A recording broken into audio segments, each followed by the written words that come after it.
We appreciate Edward Asner's thoughts on the state of the language in his foreword to Speaking Effective English. I'm Edward Asner. As the saying goes, words is my business. I learned to love language at an early age as I grew up in Kansas City, Kansas, and more so when I started my acting career in Chicago.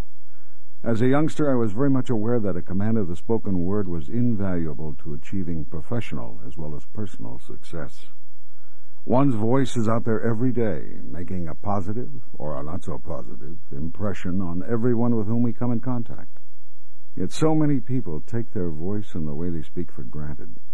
It's what they were born with, and they become so used to their voices that quite often they make no conscious attempt to improve the way they sound.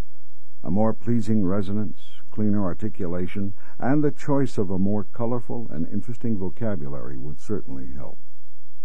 Most of our speech habits are ingrained by about the age of 7. Our speech is derived from listening to those close to us during those formative years, parents, other relatives, and close friends. Thus, the way we say things is a direct product of our early childhood listening environment, rather than some unique conscious desire to develop our own voice and speech patterns. If at all, changes and speech improvements will come much later in life. Unfortunately, in today's educational system, public and private, there's a slow but constant dumbing down. Put simply, in order to give passing grades, to move students toward advancement or graduation, there's less and less emphasis on young people learning how to effectively express themselves in conversation or in the area of public speaking. Unless young people seek out specialized voice and diction training in pursuit of an acting or a broadcasting career, most are dependent upon whatever is offered by their high school or college teachers, many of whom have not mastered these speech skills themselves. Consequently, our young people are increasingly ill-equipped to present themselves in the most positive possible manner. A prime example is listening to many professional sports figures who give radio and television interviews. Presumably, these individuals possess college degrees, yet we hear them say, like man, use double negatives, mispronunciations, poor grammar, all delivered in a boring monotone. This program is most encouraging. It provides solid guidance and instruction in improving the use and sound of that most beautiful of instruments, the human voice, and also helps to sustain the quality of spoken standard American English. It's a pity that what passes for acceptable grammar and properly spoken English these days is often street talk or vulgar slang. Some of this non-standard language is eventually sanctioned for inclusion in new editions of dictionaries.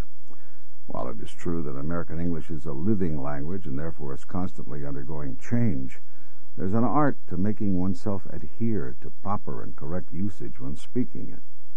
That art is seldom a natural knack, but with conscious effort it can be acquired by observing, studying, and practicing the basics of how the voice works, how thoughts are best conveyed to others, and how listeners are going to best comprehend what we're saying. Both as performers and as teachers, Ms. Zoller, Mr. Watkins, and Mr. Lampman have, over the years, developed a unique insight into how essential proper vocal expression is to those who want to progress in any field of endeavor. So whether you plan to communicate as a salesperson or as a telephone receptionist, hope to become a well-known actor or broadcaster, or just want to handle yourself well while speaking to corporate management, the sounds that come from your mouth will have a direct impact on your advancement. How rapidly you progress in your work and the personal satisfaction you derive from relationships will hinge upon how effectively you're able to express yourself. Happily, in this information age, how-to and self-help study has made a strong resurgence. People are realizing that it's never too late to make changes for the better. They set about to learn new skills, and they open themselves up to new ideas. Because of technological advancements and due to an increasing interest in the world around us, we can instantly tune into CNN or to other network news broadcasts and interview shows.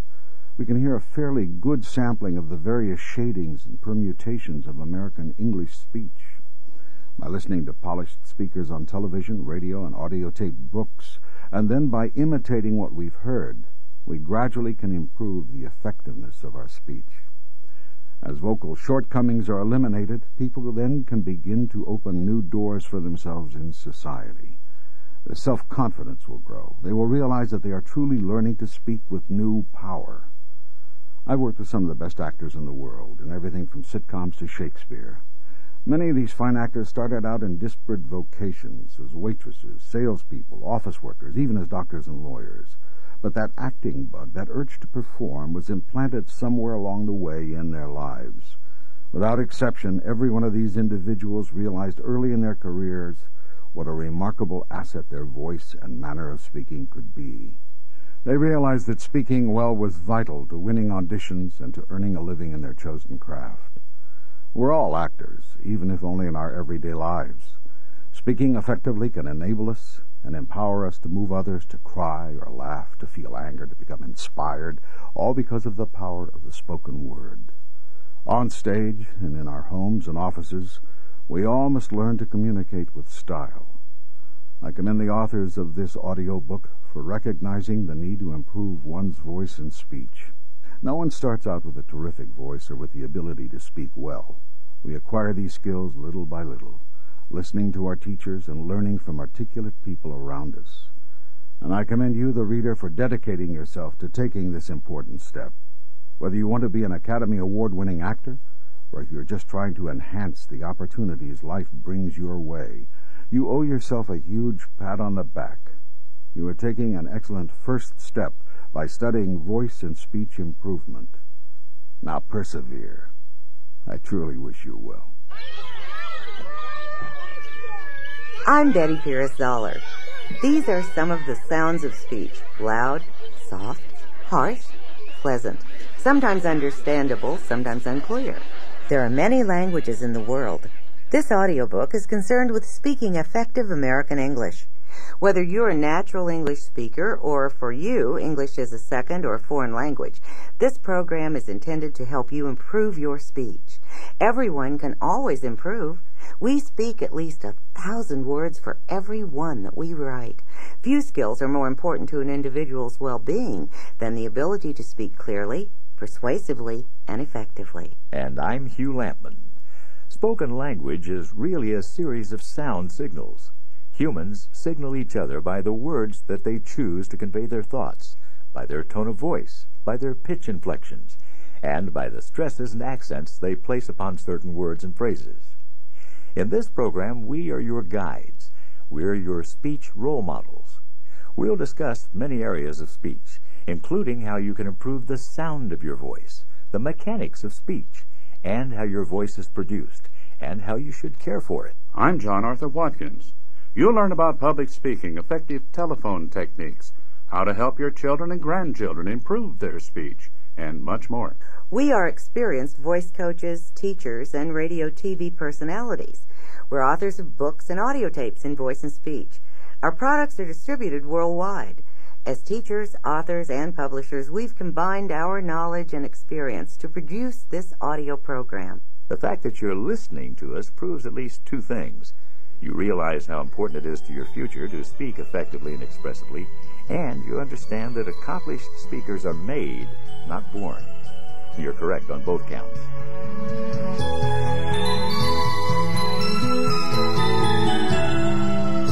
We all learn to speak during early childhood. We listen to those around us, parents, and those who cared for us while our parents worked, grandparents, aunts, uncles, friends, teachers. We imitated their vocal sounds, their speech rhythms, their vocabulary, their mannerisms. Of course, we were also influenced by the media and culture, radio, television, theater, films, recordings, by the amount and type of education that we received, and by the geographical locations in which we lived. And there, of course, can be the beginning of a genuine problem. Articulate speech is a learned behavior. If your early speech models spoke English with an accent or dialect, if they used incorrect grammar, if their vocabulary was limited, it's likely that you speak that way too. Is that bad? Not necessarily if it doesn't bother you, but remember, others judge you very quickly by the way you sound and by the words you use. That can slow your progress in life, both personally and professionally. In this program, we want to help you speak effective American English. You must use correct grammar, speak clearly and articulately, possess and use a large vocabulary, pronounce words correctly, and use words with their correct meanings. We want to help you master effective speech. Hugh, tell us, what does speaking effectively mean? Speaking effectively sets the tone for how you'll be perceived as a person. Speaking effectively involves not only what you say, but how you say it. You have only one chance to make a first impression. No matter how well-dressed or attractively groomed an individual may be, his or her appearance can be immaterial after that person starts to speak. It's a fact that nearly 2/3 of the time, during employment interviews, a job applicant is judged and then either accepted or rejected within 30 seconds after first beginning to speak. The conversation may continue, but the opportunity has been lost. It's as if you were making an entrance on stage. And that's really what's taking place, you know. Your audience, whether one individual or a sizable group, is about to form some type of impression of you, just as if you were an actor delivering your opening lines. How many times have you seen someone who appears to be an attractive or interesting person, but when you meet them and hear them speak, your first impression of them drastically changes? Many people spend a considerable amount of time and money joining organizations or enrolling in courses that offer some sort of speech training. They study public speaking, delivering effective sales pitches, overcoming nervousness or stage fright, using body language and gestures effectively. People even study broadcasting techniques, yet this training often fails to achieve the desired results. Why? Because the sound of your voice is square one. It all begins with your instrument, your voice. If your vocal quality needs improvement, that's where you need to begin. That's what everyone hears. If your voice is pitched too high or too low, if you speak in a monotone, your listeners are likely to be distracted from or to lose interest in your message. Your voice should sound pleasant, natural, friendly, not overly nasal, not high-pitched or shrill. Your voice should be neither too quiet nor too loud. It shouldn't sound harsh. You should speak primarily in the lower third of your pitch range. Your voice should be well modulated and resonant, full, rich. Remember, others form first impressions based upon the way your voice sounds. Accents or dialects can also detract from your message. People get so involved in listening to your speech mannerisms that they fail to understand the content of your message. Now, we're not suggesting that all accents and dialects are bad, but if your accent or dialect bothers you, you can minimize or, better yet, eliminate it. Minimizing or reducing an accent or dialect, though, takes practice. You're changing speech habits. It involves the sounds of English vowels and consonants and producing those sounds purely and accurately. You must also master the rhythms of American English. You'll hear those sounds in this audiobook. Basically, there are two equally important aspects involved in effective speech. The first thing that you must do is understand the mechanics of speech. Second, you must cultivate a pleasing voice quality. We've forgotten to mention that listening is as important as speaking effectively. That's right. And it's important to consider the educational levels of your listeners. In a general audience, of course, that may not be possible. Phrase your ideas in a way that's neither too simple nor too complex. The words you choose must fit the situation. You know, John, every speech situation is absolutely rife with all sorts of meanings, layers of meaning, some close to the surface, others hidden.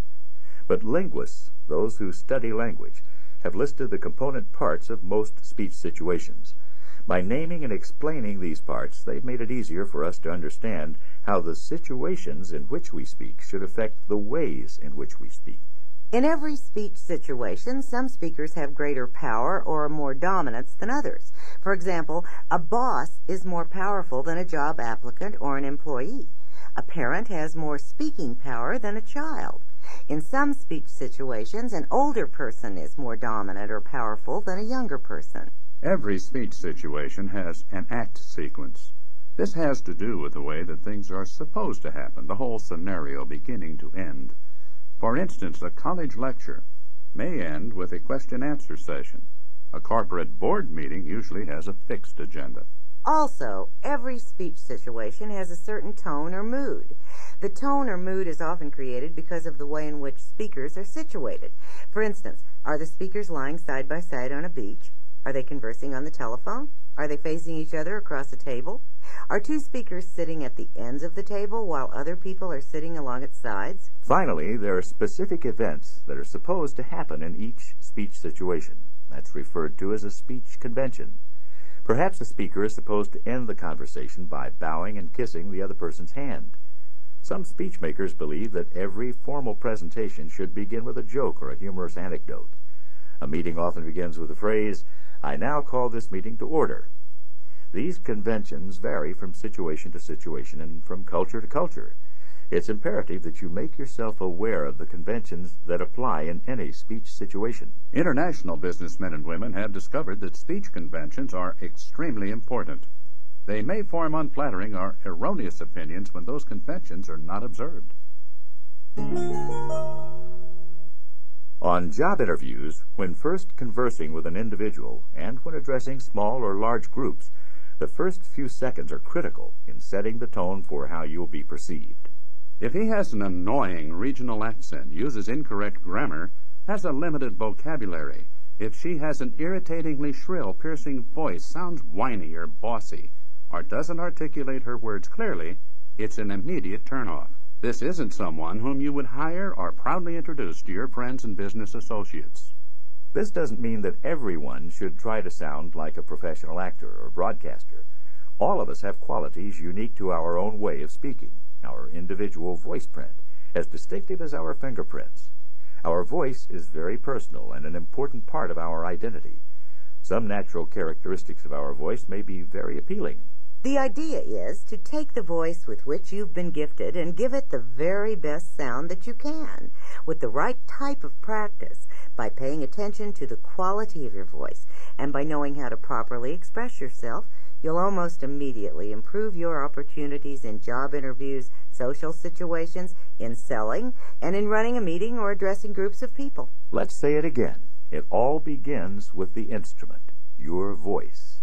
If its sound and quality is flawed and needs improvement, that's where you start. That's what everyone hears, whether in casual conversation or in making a major speech to a large audience. Pure vowel sounds, articulation, proper breathing, expressive speaking patterns, a pleasing vocal range, naturalness, all these are square two. We'll discuss all of these and more later in this program. With the proper kind of regular practice using your cassette recorder, your improved vocal effectiveness will help you immeasurably to present yourself in a more positive light. There are 6 characteristics of speech, all of which are vital to speaking effectively. In this section, we'll look at each of them separately. These speech characteristics are basically important to you and your manner of speech. If you're not completely happy with the way your voice sounds, you may need to work on some of them. Remember that although we're going to talk about each characteristic individually, they must ultimately blend into compelling, articulate speech. Let's list them. They are pitch, inflection, energy, duration, tempo, and volume. Pitch is simply an acoustical property of the voice having to do with its frequency, high to low. The pitch of your speaking voice is determined by a number of factors, including whether you're male or female. Early environment has its effect. If the people around you spoke in high pitches most of the time, chances are that you'll use primarily the upper third of your pitch range. Since Americans prefer voices pitched in the lower third of their range, speaking in such a high-pitched voice should be corrected. Genetic inheritance must also be considered. If father had a very deep voice and sang bass in the church choir, then you, his son, may also sing bass and speak with a deep voice when it has lowered after puberty. Female voices change during adolescence, just as do men's voices, although not as noticeably. An adult female's vocal cords normally vibrate about twice as fast as those of an adult male. As a result, her pitch is about an octave higher than a male's pitch. An interesting aside, though, contrary to popular opinion, a person's height or weight does not, as a rule, affect the pitch of the voice or its volume. When you meet a large or tall person with a tiny, high-pitched voice, it usually comes as a surprise. And once upon a time, it was thought that an opera singer had to be overweight in order to sing with force. Not so. You should usually speak at a comfortable vocal register. That's called your optimum pitch. Your habitual pitch, on the other hand, is the pitch range that you use most frequently. And a caution is in order. If you speak at too high or too low a pitch, some or most of the time, you may strain your vocal cords. That habitual pitch that Hugh spoke of should not be constant, though. Expressive speech requires that pitch be varied. Variety is also the spice of speech. And that's the second characteristic of speech. Pitch variety is technically called inflection. Inflecting your pitch means that your voice rises and falls to impart added richness and meaning to your speech. Inflection is the most important element in giving meaning to our spoken thoughts. I might say, "Well, isn't this exciting?" I detect a note of sarcasm. I believe that while you were saying one thing, you meant another. That's a technique used quite often when we're insincere or teasing. Sarcasm can add humor to our speech, but it can also hide true intentions and confuse our listeners. Well then, how about this? "Oh, isn't this exciting?" Wow! Now that was real excitement. And you communicated that excitement through inflection. And also, I think you raised your energy level a trifle. And so, you see that inflection is a powerful speech tool. Always use it to your advantage in speech.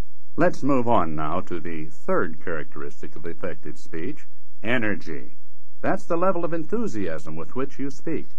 Your level of energy varies, of course, to suit the setting in which you're speaking and the subject matter you're addressing. Your energy level when speaking earnestly and quietly to a child wouldn't be used at a sporting event. That has to do with the speech setting, of course. If your speech doesn't convey interest or enthusiasm, if it's lackluster and boring, you'll need to work on injecting more energy into it. You should always maintain a natural level of excitement and energy when you speak. It must never seem forced or artificial. But when that energy is there, your listeners will pay more attention to what you have to say. Now, let's talk about duration, the fourth characteristic of effective speech. Words, like musical notes, last for a specific period of time. The longer a word, phrase, or syllable is stretched out, the greater the emphasis placed upon it. I'll demonstrate. I was driving my car. That's a fairly neutral statement. However, if I prolong just one word, the sentence takes on a different meaning. I was driving my car. You're proud of owning your car. Or you're letting us know that you were driving your car. Yes, I was not driving my daughter's car or anyone else's, but this makes the point that duration is a powerful speech tool. True. Now let's move on to the fifth characteristic of speech. That's tempo. To put it simply, tempo is the rate of speed or pace at which you speak. There is no correct pace at which people should speak. The rate of speed depends upon the urgency of the message or, perhaps, the nervousness or intensity of the speaker. Speaking at one constant tempo is often boring. Tempo is very important to effective speech. Listen to this. Those who purchase tickets to the football game should assemble in Lobby B immediately. The bus will leave in 10 minutes. I heard the urgency because of the tone of voice and because of the tempo. A leisurely or slow tempo, on the other hand, conveys to listeners that the message is perhaps not of great urgency. But listen to this. Well, just let me think it over, and I'll get back to you sometime next week. Now, what did you hear in this message? You were hiding your true feelings in some way. I'm not sure that I trust you. I'm not certain that you do plan to get back to me next week, and I'm not sure that you will phone me as you've promised. Oh, you know that's not true. I'll phone, I promise. Don't believe him. Well, I've illustrated my point then. Speech conveys mood, emotion, and intention. I've noticed that if you speak too slowly, people may cut you off before you have a chance to finish your statement. Now, I think we should get on to the sixth characteristic of speech because Let's get on to the sixth characteristic of speech. Volume. You interrupted me. I guess I was speaking too slowly. That's right, you were. I finished your sentence for you. If people often interrupt, your tempo may be too slow or halting. The sixth characteristic of speech is volume. That's the relative loudness or softness of speech. Again, there's no correct volume at which you should speak. Suit your volume to the situation. It's true that there is not a particular volume level at which a person should speak, but I think you'll agree that certain volume levels can be more effective than others. Well, if you speak too softly, people will probably ask you to speak up, repeat yourself. They're having a difficult time understanding you.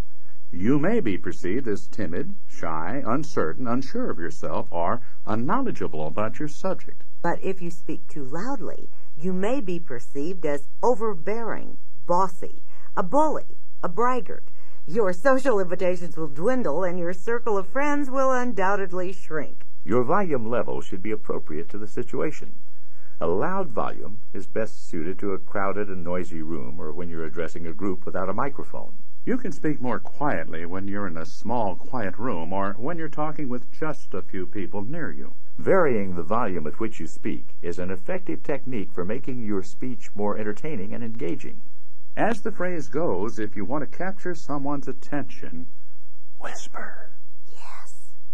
Do you use all 6 speech characteristics to your best advantage? Think about it. Consider each speech characteristic one by one, and improve those areas in which you're not as effective as you could be. Now, let's talk about how your voice works. It's important. People we meet when we're on author tours and callers who phone when we're talk show guests apparently are mystified about how the speaking voice is produced and why they can't always get their voice to obey their commands. Even when they experience vocal problems, they don't know why.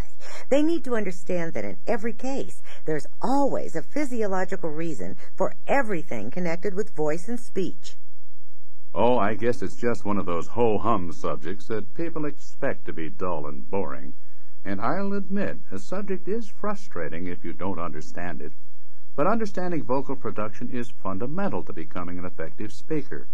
And becoming an effective speaker can mean more success. I recall that some of the students in my college courses often got that veiled and distant, "Oh, what a great date I'm going to have Saturday night" look in their eyes whenever I broached the subject of the physiology of the human voice. Well, you've got to admit it's not a popular dinner table topic. No, even so, we've really tried to simplify our explanation. We've asked students to tell us how we could help them understand how the voice works and how to improve it. So we're not going to go into great detail, but the most difficult aspect of teaching anything is knowing what to leave out. Most people are surprised when we explain that the human vocal cords are only about as long as an adult male's thumbnail. They're tiny. It's easy to see how they can be injured when we shout or yell or talk for long periods without resting the voice. And most people don't know that there are 2 sets of vocal cords. One true and one so-called false set. No one knows the exact function, if any, of the false set. There are lots of theories, but few agreements. We do know that the true set of vocal cords produces raw phonation. When you pronounce the consonant sound Z, as in zebra, very slowly, Z, do you hear the buzzing? That's your vocal cords producing sound, phonation. Later, your articulators shape that raw sound into recognizable sounds of speech. Recognizable speech, that's the key word. The primary articulators are the lips, tongue, and jaw hinges, so shape those speech sounds accurately. As William Shakespeare said, "Speak the speech, I pray you, as I pronounced it for you, trippingly on the tongue." This is the end of Side 1. People often picture the vocal cords, or folds, as actual chords, such as harp or violin strings. The vocal cords change pitch by changing their tension. The lower forward portion of the cords is primarily muscle and is flexible. The rear portion is cartilage and rather stiff. The cords meet as they offer resistance to breath passing through them from the lung. I think it's interesting that the vocal organs perform bodily functions as well as speech functions. Double duty. Our amazing human bodies use life-sustaining organs as communications tools. For example, the respiratory system, the lungs, absorb oxygen and eliminate carbon dioxide as we breathe, literally to sustain life, to exist. During speech, the breathing mechanisms work to propel our voice through the vocal tract, adding resonance and volume, and we must carefully control the amount and timing of the breath we use to speak. Properly done, we produce a rich, resonant, audible voice. Breath management is at the heart of the way your voice sounds. If your voice is breathy, you're pushing too much air through the vocal cords too rapidly. If your voice sounds thin or weak, you're not pushing enough air through the cords to get the force and the resonance that you need for a full, rich vocal sound. If you run out of breath or have to break up your phrases and sentences to gulp in more air, you're probably not inhaling an adequate amount of air to start with, or you're not budgeting or managing the breath stream effectively. Inhale a sufficient amount of air, then push the air out evenly while you speak. Don't exhale in fits and starts. Don't let the breath out in a rush. You'll run out before you're through speaking. Let's talk a bit about vocal health and vocal abuse. A healthy voice is essential to effective speech. The vocal cords vibrate at 2 to 3 times their normal rate when we speak loudly or shout. Once we understand that, it's easier to see why the vocal cords can become fatigued. That's why we literally lose our voice. Hoarseness results when vocal cords are rough and swollen from an infection or allergies or from shouting or yelling.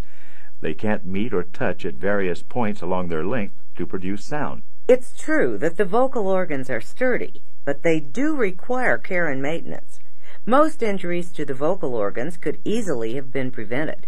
It's very important to recognize signs of vocal fatigue and to stop talking when those signs are first recognized. When you have a respiratory infection, the cold or flu, be very careful about speaking too much or about abusing the vocal mechanism. When you are coughing, the vocal cords rub and slap together and become roughened. That's always dangerous to vocal health. Whenever the voice has been injured, whispering is far more damaging than when speaking softly. Of course, complete vocal rest is always best when you're experiencing vocal problems of any kind. See your physician or voice therapist right away. When we whisper, air is pushed through the cords, but phonation, that buzzing sound, does not take place. You see, that's an unnatural physical action for the cords. Another tip. Cold air on warm, moist vocal folds and throat tissues can be very harmful. The nose warms the air that we breathe, but many people are mouth breathers. The air we take in through our mouth is not warmed before it hits our throat tissues. Breathe through your nose when you're breathing in cold winter winds. The vocal cords can become roughened from cold air hitting them. Then, too, the mouth and throat tissues must be kept moist. That's called hydration. That's why we often see a pitcher of water on a speaker's lectern. A speaker takes sips of water to lubricate the mouth and throat. I suggest keeping water nearby whenever you're speaking for any length of time, not only during a formal speech. And NASA found that astronauts often developed respiratory infections during space travel. There wasn't enough moisture in the capsule, and that's true as well in high-flying pressurized aircraft. Your vocal cords vibrate and rub against each other approximately 256 times per second when speaking in the middle of the pitch range. To keep one mucous membrane surface from becoming irritated and causing friction as it rubs against another membrane, a thin lubricant is necessary. The body provides water for this purpose. If you feel as if you must clear your throat often, you may be trying to get rid of mucus caused by dehydration. By the way, we all dislike that vernacular expression because actually you don't clear your throat of anything. All you do is irritate it and make a horrible grating noise. Another point. Watch for signs of vocal dysfunction. Remain on guard. You're the best judge of changes in your voice. If your range is greatly reduced, if you're often hoarse, if the voice is raspy, or if you have too many colds, see your physician. If your nasal passages are often stopped up, if you have difficulty breathing through your nose, if you're feeling as if you can't inhale enough air, these can be signs of physical malfunctions. Obviously, your teeth are primary articulators, so regular dental checkups are a good idea. One more thing, certain types of drugs can affect your voice. Ask your physician if prescribed drugs tend to dry out mouth and throat tissues. Also, be careful about over-the-counter remedies. Finally, if you're scheduled to have an operation, speak with the anesthesiologist beforehand. Request that tubes inserted in your throat are of the smallest possible diameter and that they be removed as soon as possible. As teachers, as authors and publishers, and in our careers as professional broadcasters, people often discuss their problems and concerns with us, the things that trouble them about their voices. Well, guess what? We hear the same topics over and over, discussed by people of all nationalities from all walks of life. So we thought about condensing these topics into a master list of voice and speech concerns. The obvious time to compile this master list was while we were scripting this audiobook. Now, we're not saying that this master list of ours is the most complete list of voice and speech problems anyone's ever put together. Far from it.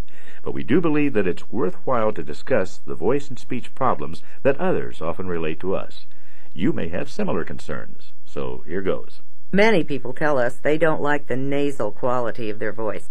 If your voice is nasal, you're either pushing air into the nasal passages instead of out through the mouth, or you're prolonging nasal sounds.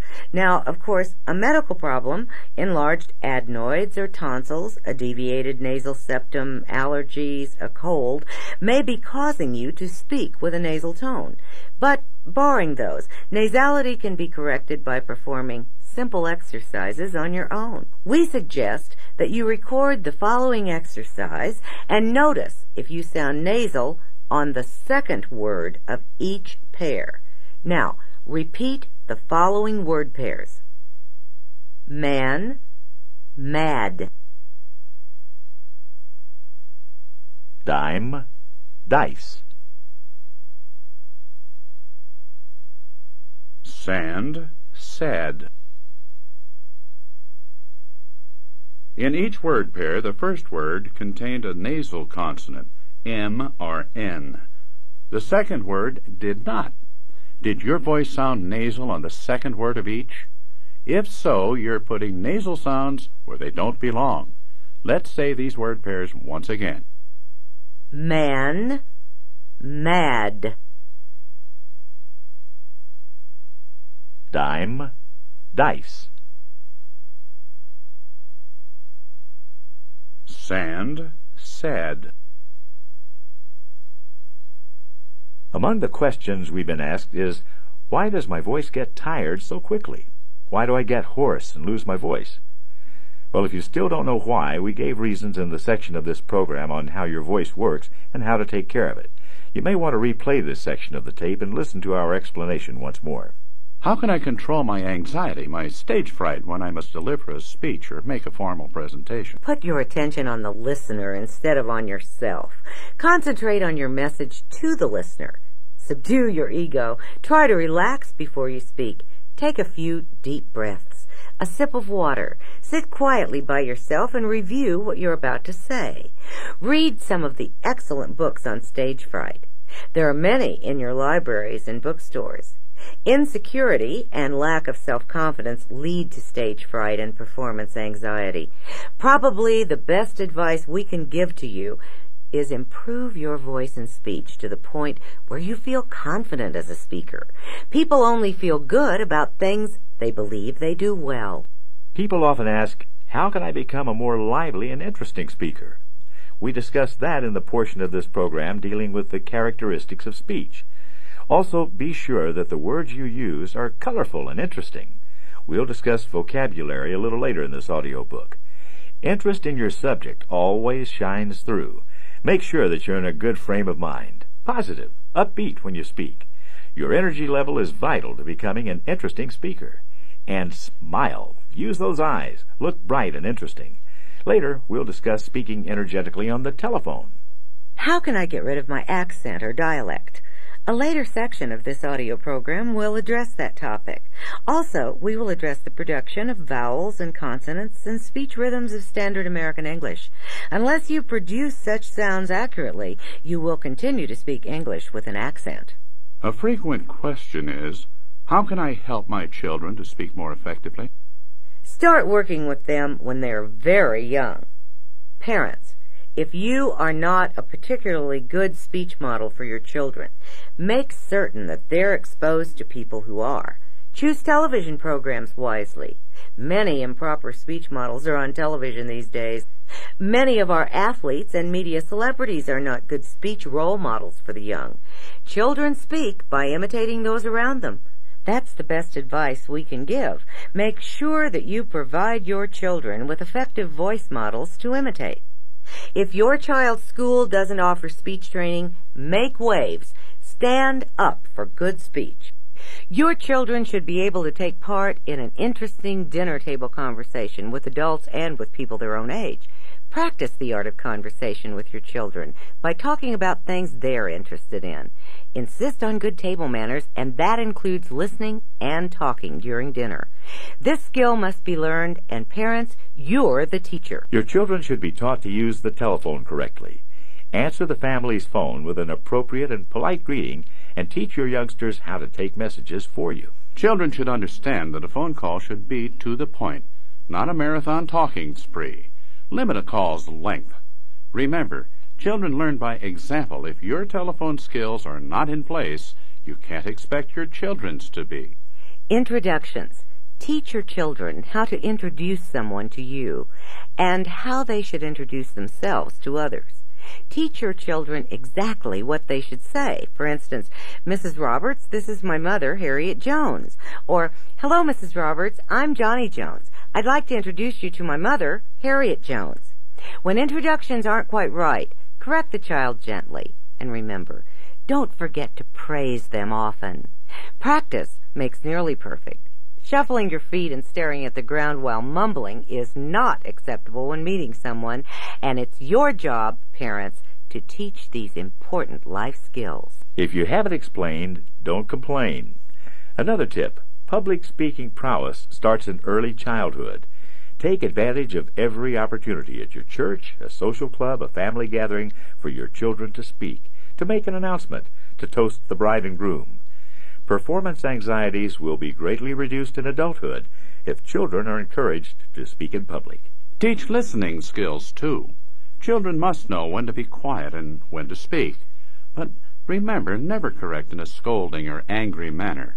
Speech skills are ingrained through practicing. Be patient. That leads us to another often heard remark. People tell us that they haven't had as much education as they would like. Can they learn to speak in a more educated manner? Certainly. First, you must listen to people who are obviously trained in speech. Spend as much time as you can around them. You'll pick up their speech habits, not as quickly as in childhood, but you will learn. If you only hear people who have had your level of education, then you won't progress as a speaker. Also, at your bookstore or library, find and use a voice and speech improvement program that includes audio tapes. Also, undereducated individuals often use slang and jargon at inappropriate times, may lack an adequate vocabulary, and may use incorrect grammar. Finally, start to speak to people outside of your present social circle. You'll probably make some mistakes at first, but you'll grow rapidly. Why do people keep asking me to repeat myself? I speak too rapidly. I rather slur my words together. I sometimes omit the final consonant sounds or the ing endings from my words. All of these problems concern articulation, the clarity of speech. Do you speak with a lazy mouth? You must actively use your articulators to produce the crisp, clear speech sounds that effective speakers use.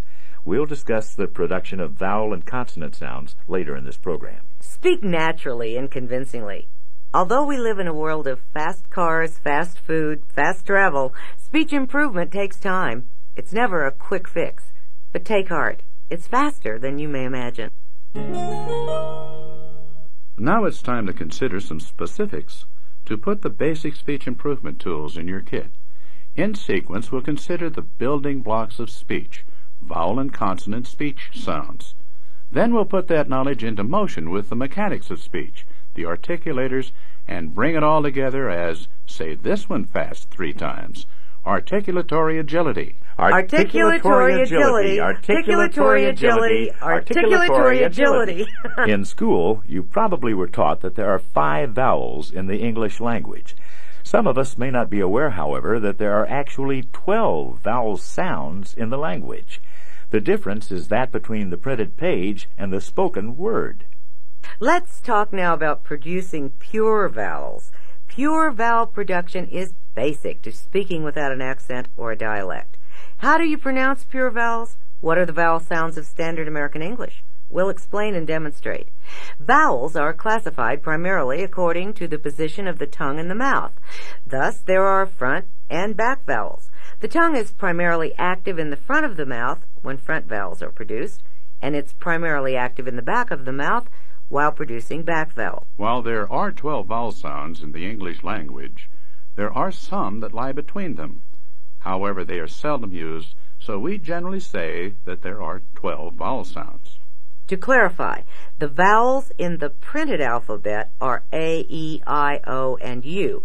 We're talking about speech sounds. There's a difference. The front speech sound vowels in American English are these: E as in feet, I as in hip, A as in braid, E as in yet, A is in fat. Now the back vowels. The back vowels are A as in bomb, Aw as in thought, O as in coat, as in book, Oo as in shoot. There are two middle vowels that are not classified as either front or back. These are as in fun, or as in the last syllable of sofa, and as in third or bird. Briefly, semivowels are speech sounds that contain the sound of a vowel, but that are used as a consonant. The semivowels in English are R, R as in rug, and W, as in water. A diphthong is a combination of two vowel sounds that glide or run together smoothly as one sound. For example, in the word toy, the oi sound is really oi. Say it slowly. Toy. Try this one. The diphthong ie, as in bike, the word bike, short for bicycle, is spelled B-I-K-E, but the speech sound, I, is what we say. That's a diphthong. You must practice producing pure vowel sounds if you want to rid yourself of an accent or dialect, as we said before. The vowel must not move. You must not substitute one vowel sound for another. For instance, saying all instead of oil, or goil instead of girl. Some people substitute the I sound for the E sound. They say tin instead of 10. Okay. I had tin pencils. You mean you had pencils made of metal? Of tin? Pencils are usually made of wood. No. I said tin pencils. Oh, you mean you had 10. 10 pencils? One less than 11, right? Rot. You mean right, not rot. If your vowel sounds are impure, listen to speakers of standard American English and imitate their speech. Your accent may never be completely eliminated, although it's certainly possible to do so, but with time and practice, you can minimize it. Practice producing vowel sounds slowly. Draw them out like this. E as in feet. I as in hip. Don't let the vowel move or slide. Keep it pure. E or I. In a handheld mirror, look at your lips while practicing the production of vowel sounds. If your lips move, your vowel sound is moving. Keep your lips stationary. Here are some words to practice producing pure vowel sounds. Remember, draw out the vowel sound, prolong it, and remember to tape record your practice sessions. Watch your mouth in a mirror while you're making the recording. Don't let your lips move. Keep the vowels stationary and pure. Put these words on paper and refer to them later. Practice while you're driving or walking or sewing. The more you practice, the more you improve. Ready? Seed. Seed.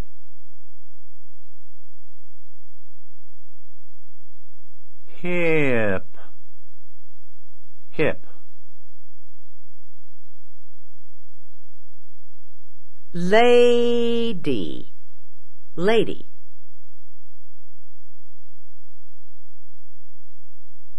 West. West. Made. Made. Sat. Sat. Bomb. Bomb. Thought. Thought. Load. Load. Book. Book. Shoot. Shoot. Fun. Fun. Bird. Bird. Tin. No, the vowel sound moved. Do it again. Tin. That's right. Tin. Remember, standard American English is your goal. It's the language of business, aviation, science, the arts. It's the language you must master to speak effectively to all people, everywhere in the world.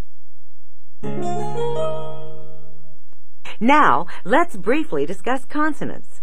Much of the clarity of your speech depends upon your pronunciation of the 25 consonants in the English language.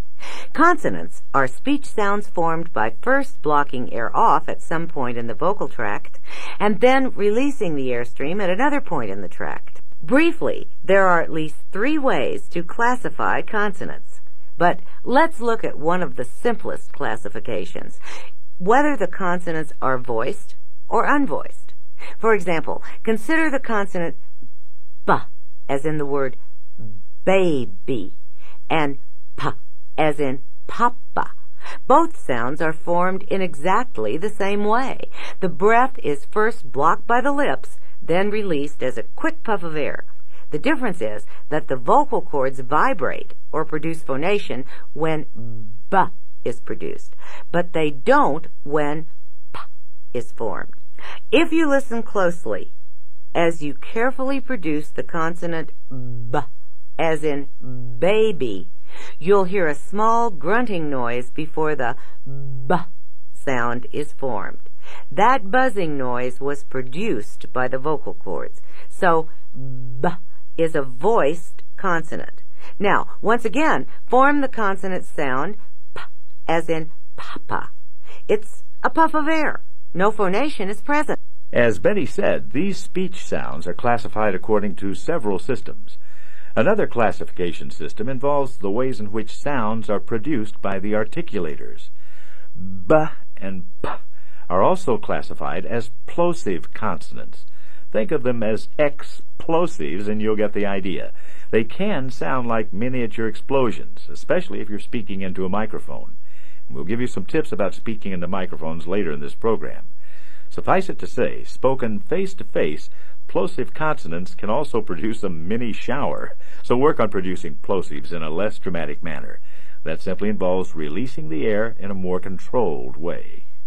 The consonant sound S, as in the word snake, is called a sibilant. Make a hissing sound with me now.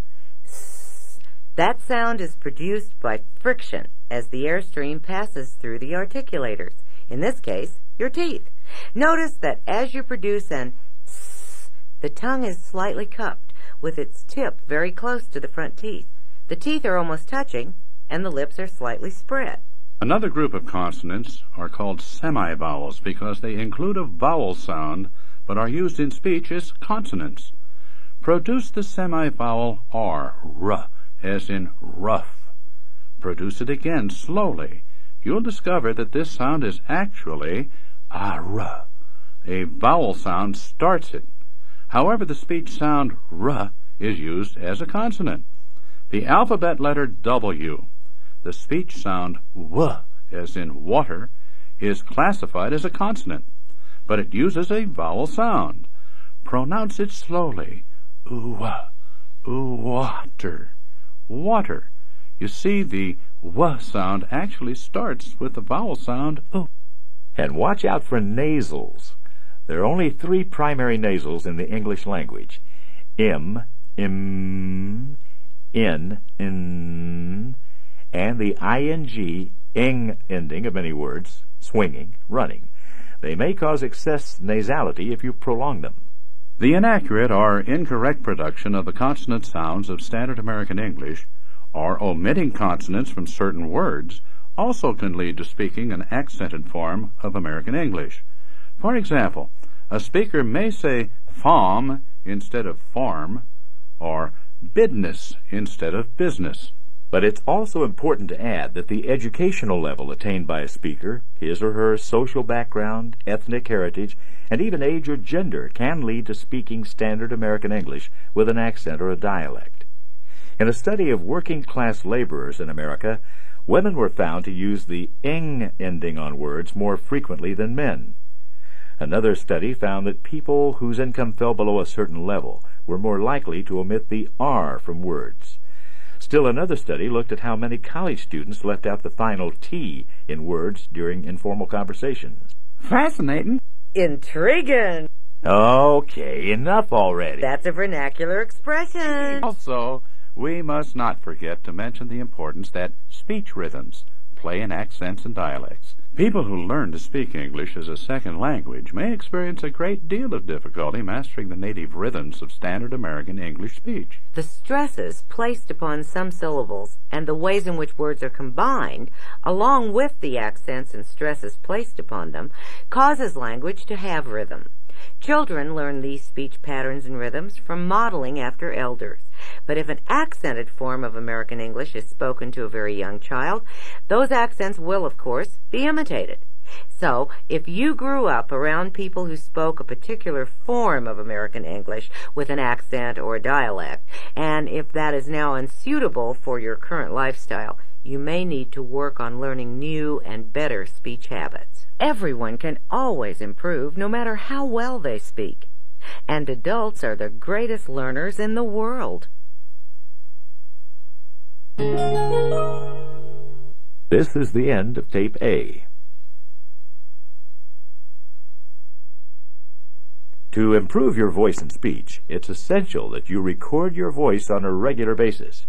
You'll hear yourself on tape as others hear you. At first, you'll probably experience what's called tape recorder shock. Most people do. When you first hear your recorded voice, you'll probably say something like, "Oh no, is that me?" Well, first, the bad news. Yes, it is you. Now, the good news. You will improve. We promise. But only if you tape record your practice sessions frequently. Now, if you're listening to this audiobook on the go, in your car, for instance, replay the practice exercise that you're about to hear when you can tape record yourself. For now, just listen to each sentence as we say it for you. Then, repeat each sentence 2 times in the blank space we've provided. Number 1. Fanny foolishly fanned the flitting flies.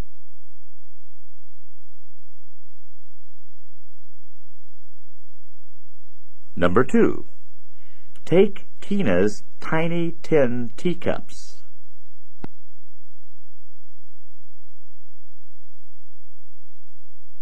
Number 3. Certainly silly Sally should sit in sister's chair.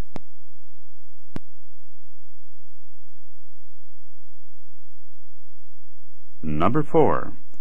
Big, brown, beautiful, bouncing baby buggies.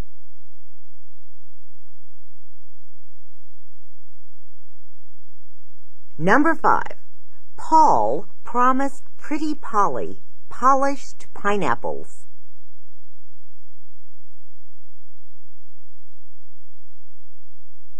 Number 6. Denise dreaded dancing with Danny's dad.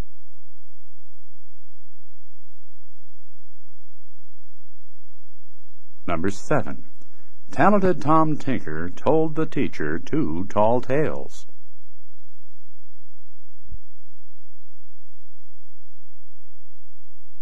Number 8. Mary mysteriously married Mr. Mansfield.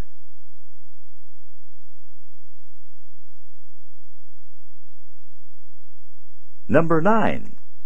Grandmother grumbled, grabbed Gabriel, and giggled.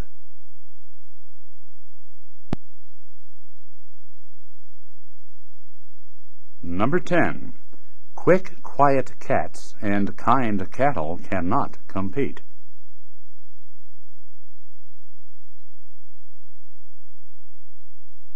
Number 11. New York is usually unique.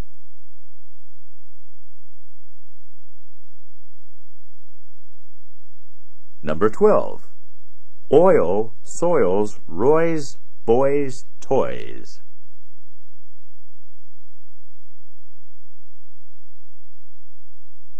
Number 13. Give Linda 10 tin pins.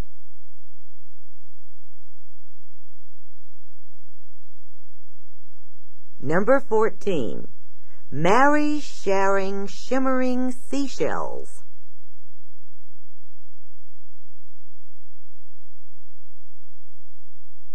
And number 15. Circus clowns run around town in brown crowns.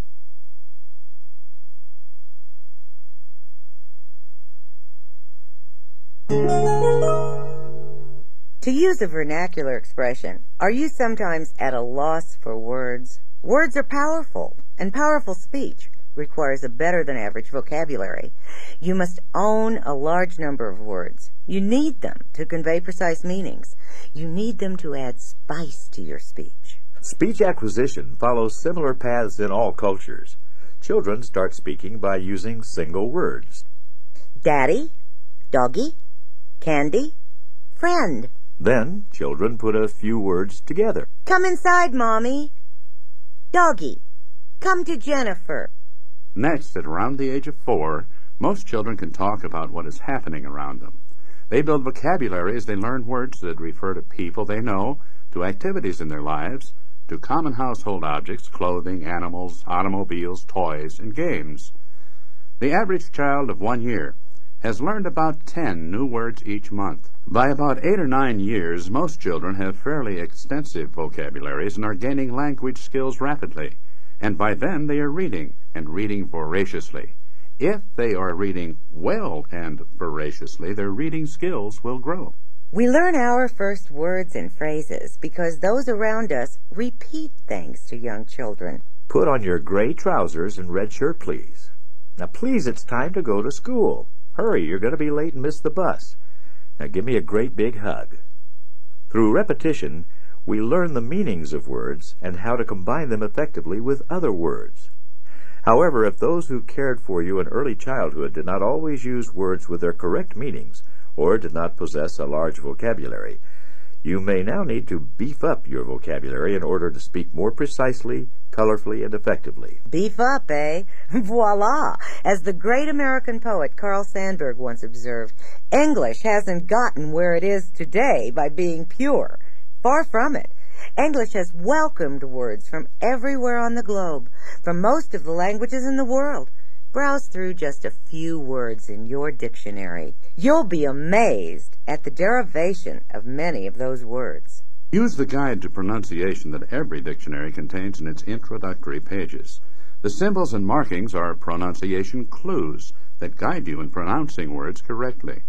You also can learn which words are labeled as vulgar or slang, and usually are unsuitable for use in formal speech situations. Mix with a new social circle. Talk to people outside your neighborhood, your store or factory, your office or school. Talk with people who are more educated or fluent in speaking English than you. That's an excellent way to build a larger vocabulary. After you get to know them, tell them that you're making a concerted effort to improve your command of English, and that you're trying to speak English in a more educated way. They'll be glad to help you. Keep lists of words whose meanings you do not understand. Your word list will guide you as you use your dictionary. Here's a worthwhile goal. Learn 3 new words every day. Then make them your own. Use them in conversation, and soon they'll become old friends. In writing and speaking, be aware of the passive voice and the active voice. The way that your words are chosen can convey either powerful certainty or self-effacing faint hope.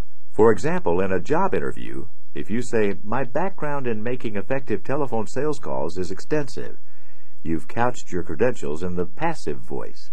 Rather, say something like, "My references contain several commendations for my skill in sales, both in person and on the telephone." That's the active voice, more powerful and persuasive. As a general rule, avoid using the ing ending on the verbs you choose. This will help you to speak more powerfully. In your dictionary, you'll find that one or more definitions of a word may be labeled archaic, poetic, common usage, preferred, vulgar, slang, or vernacular. Use the preferred definition of a word. You want to be easily understood. Don't overlook the thesaurus. Suppose that you're planning a speech. You say, "Miss Richards, the leader of the school, spoke well." It lacks zest. It just doesn't sound quite right. Your thesaurus guides you to other ways of saying leader: director, manager, governor, executive, dictator, administrator, principal, superintendent, supervisor, overseer, foreman, organizer, bellwether, chairman, and a number of other words, including leader. You choose principal, the principal of the school. Now, let's improve on the phrase, "she spoke well."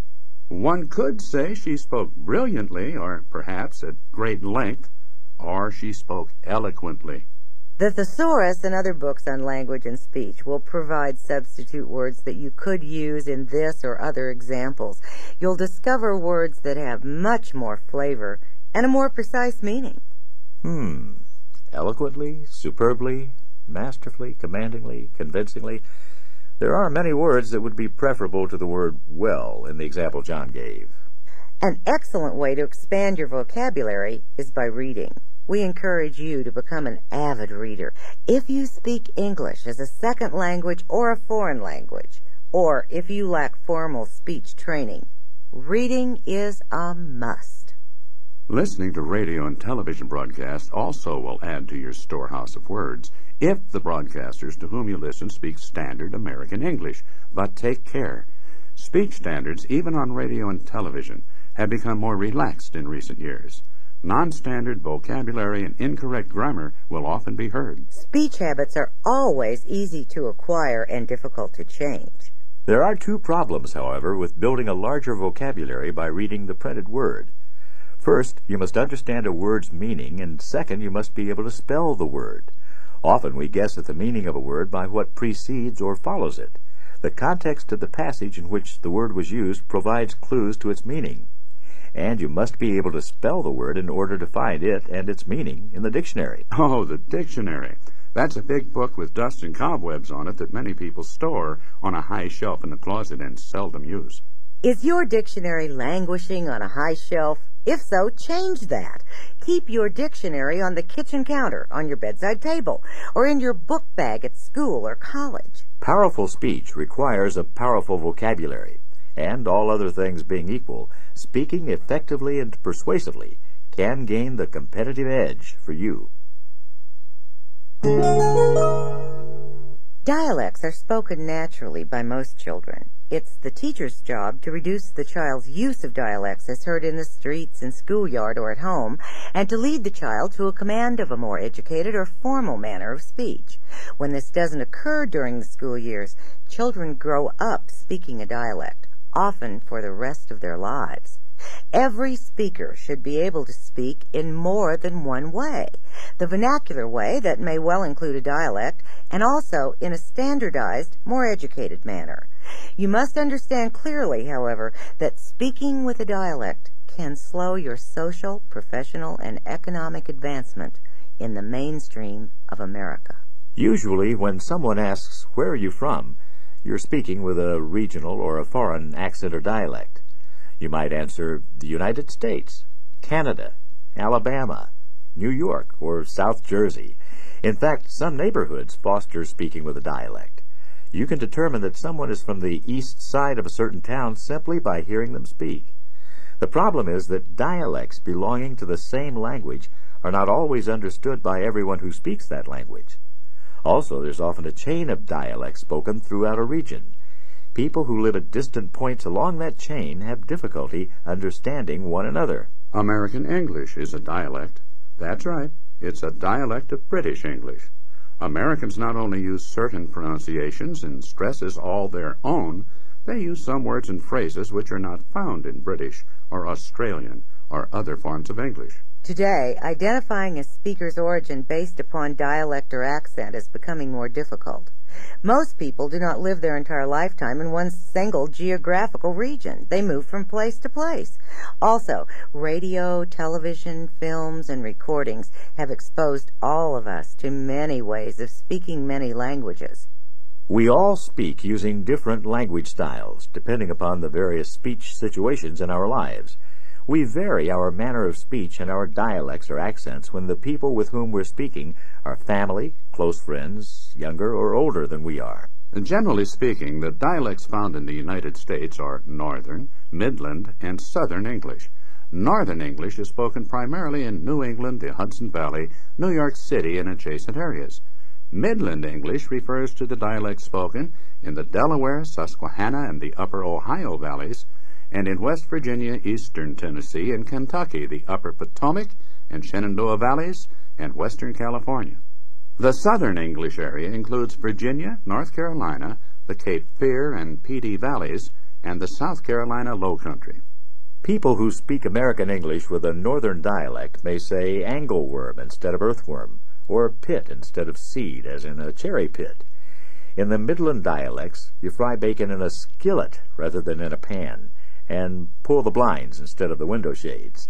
Southern dialects drop the endings from many words, Ms. instead of Mrs., and use a wide variety of expressions, such as taters in lieu of potatoes and might could in place of might.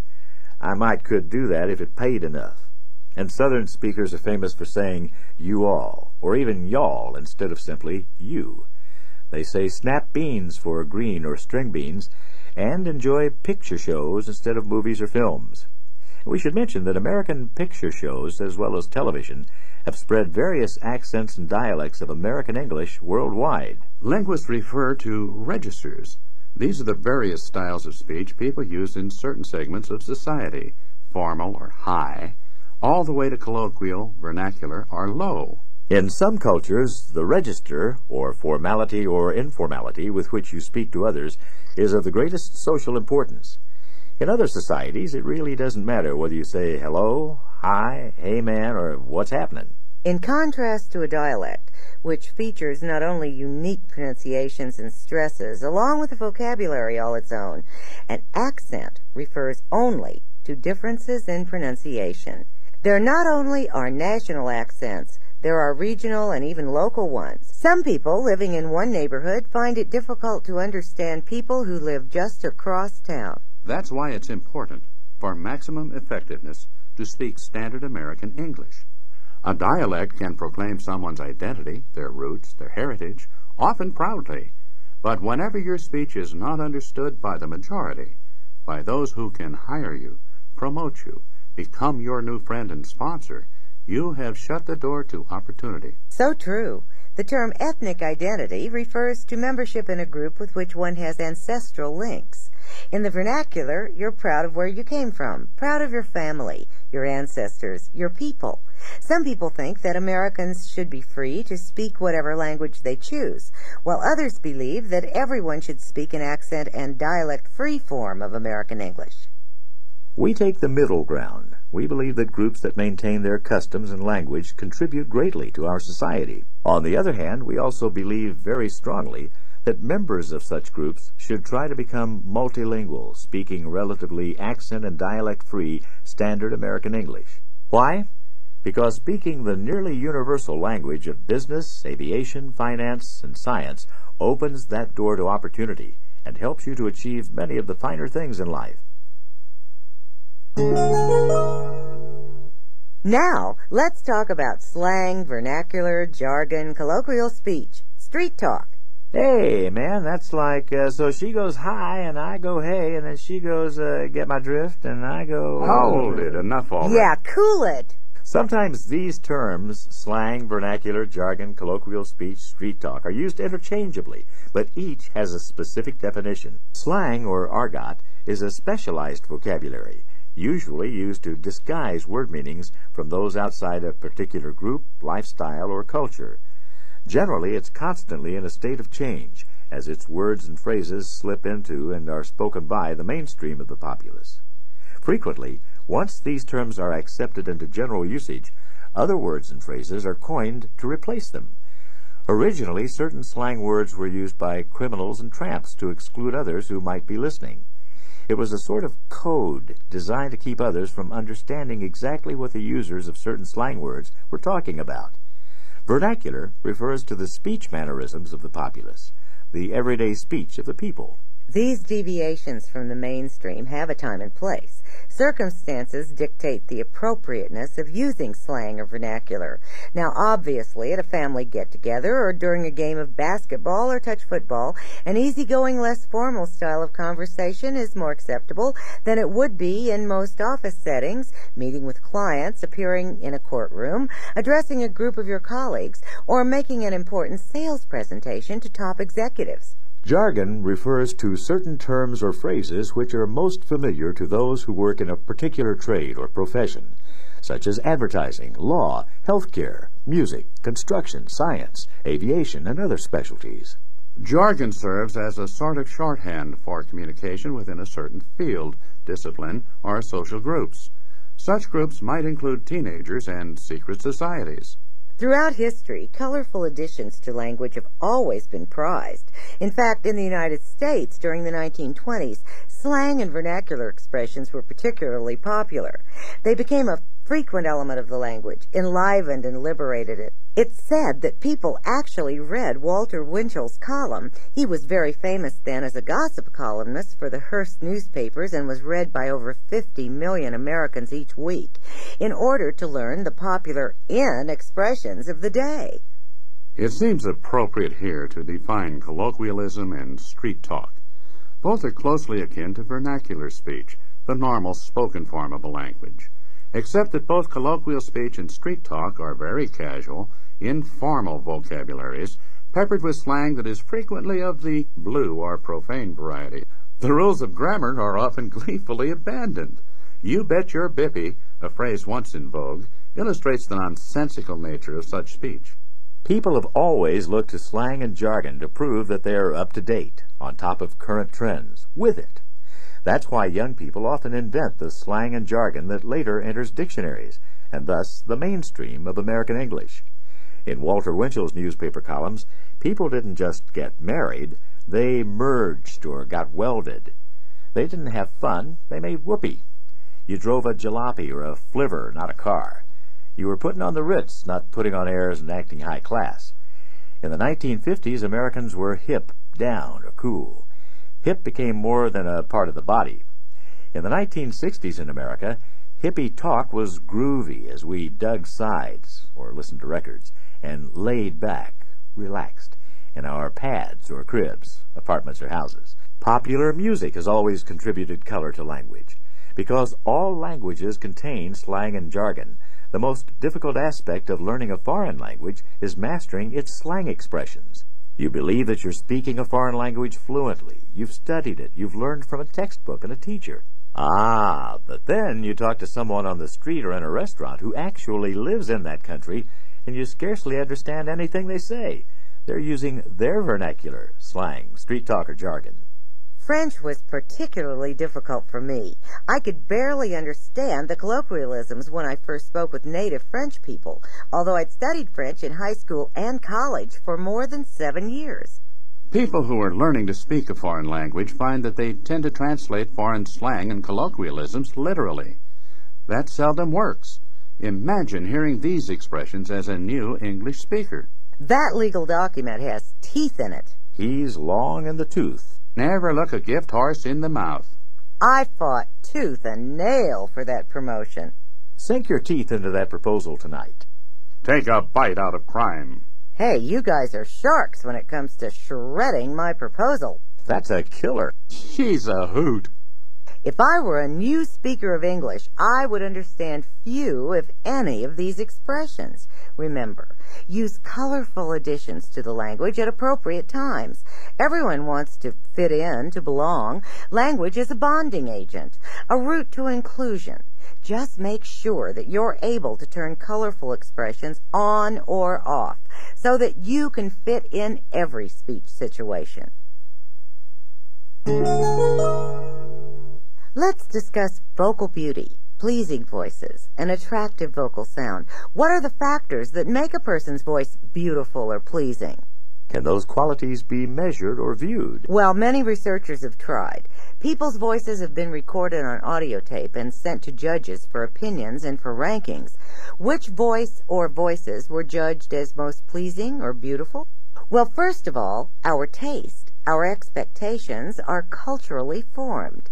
In certain cultures, one type of vocal sound is thought to be more pleasing, while in another culture, that type of vocal sound may not be pleasing at all.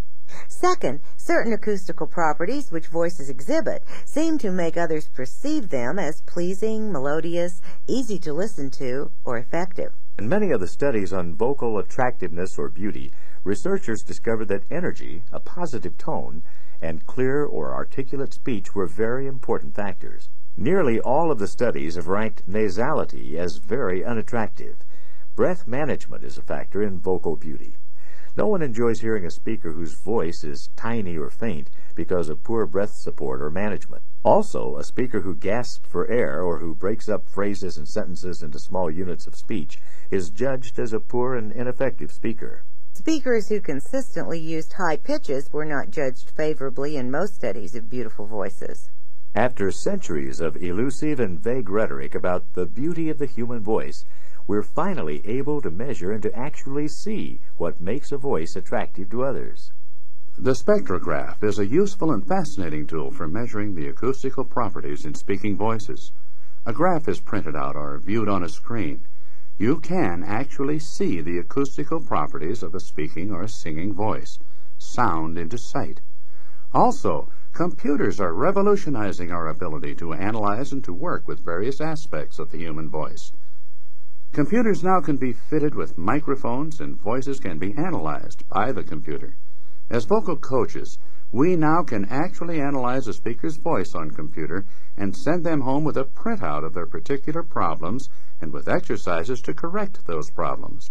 Of course, working with speech on audio and videotape recordings has greatly enhanced our ability as voice teachers and coaches. Many listeners may not remember when Americans didn't have audio and video recorders and tape players in their offices and homes. Today, many people have cassette and compact disc players in their cars, and probably that's where some of you are listening to this audio program. There's an everyday situation in which your voice must say good things about you, speaking and especially selling on the telephone. Let's talk about telephone techniques. Hello.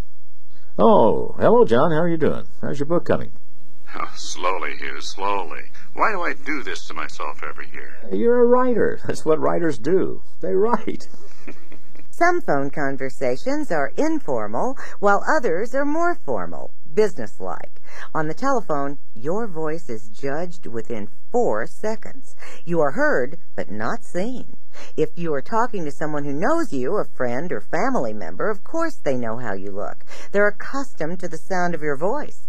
You sound like you. Hello. You've revealed your identity to someone who knows the sound of your voice. But when you have a telephone conversation with someone who doesn't know you, your voice shapes your image. Your sparkling eyes, your well-tailored suit, your sports car have lost their powers to impress. But now we have telephones to transmit a picture of the caller. And I'll have to be well-dressed just to answer the telephone. But with a regular old-fashioned phone, you truly are all alone on the telephone, just you and your voice, for better or worse. Does your telephone voice say good things about you? And by the way, have you ever noticed that some people have a telephone voice, a tone of voice that is used only when they talk on the telephone? Hello, may I help you? That's a telephone voice. It sounds fake, phony. Unnatural, pompous. A telephone voice is usually too formal.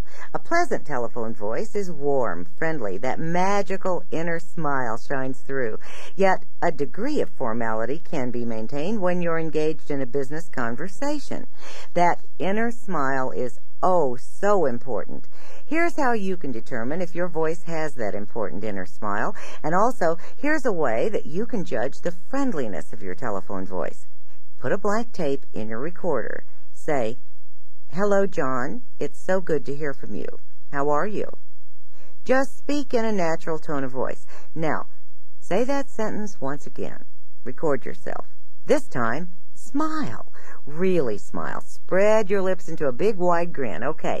Now say, "Hello, John. It's so good to hear from you. How are you?" Hear how friendly my voice sounds when I smile? You can do it too. Just smile, smile, smile. If you're difficult to understand on the telephone, if your articulation is fuzzy, imprecise, if you slur your words, mumble, you'll probably be asked to repeat yourself. And that's a clue you need to improve your articulation. Use those lips and your tongue and jaw hinges. Also, your accent or dialect may prevent callers from understanding you easily. Perhaps more often than we realize, we lip read to help us understand each other's speech. And on the telephone, that's just not possible. Many words in American English differ by only one sound. Cap, cab, cat, cast. On the phone, your articulation must be even more precise than in situations where people can watch your lips while you're speaking.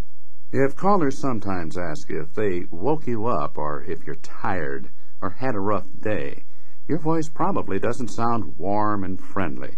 You probably don't have that important inner smile working for you.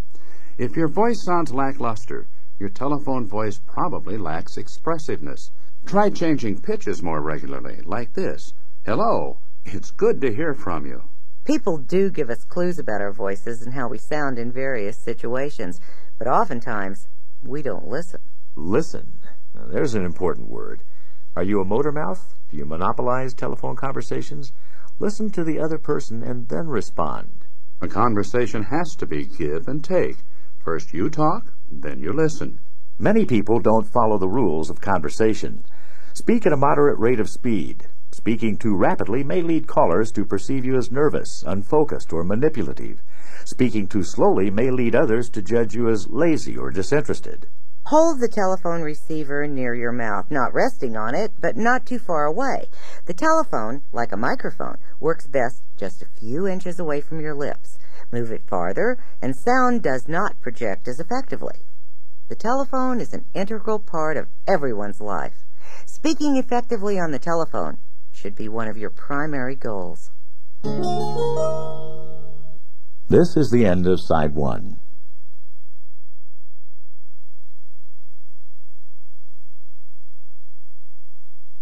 Businesses, from a one-person home-based business to an international corporation, are using voicemail systems, sophisticated telecommunications networks, to replace the personnel who used to spend their days talking to customers by phone. Many corporations and individuals have embarked upon lucrative telemarketing ventures, 800 and 900 numbers, computerized telephoning systems, recorded advertisements, call hold announcements, made especially for the telephone. Now, if you believe that your sales could increase via telephone messaging services, consult with an expert in that field. Chances are, if you have important information or advice to sell, people will pay to hear what you have to say on a 900 system. While callers wait to be connected with a representative, sell yourself and your products and services. Why play music when you can convey information to your customers on the telephone? Telephones and sophisticated phone systems have changed the way that we do business and the way in which we conduct our personal lives. Millions rely on voicemail boxes or digital pagers to receive business messages and to communicate with family from the freeway or the office. Cellular phones are constant companions on the golf course, in our cars and on airplanes. It's a telecommunications world. Does your voice represent you well? Make your phone message user-friendly and helpful to the caller in the shortest amount of time. First, minimize the demands on your caller's memory. Surveys show that 5 or fewer menu options should be offered to a caller. If you offer more than 5 options, the caller may have difficulty remembering what options 1 and 2 offered. The final option should be, if you would like to speak with an operator, press 0. Then the system should respond, "Please hold for an operator," to let the caller know that the selection was understood and obeyed. Your telephone script, your outgoing message, should be simple and straightforward.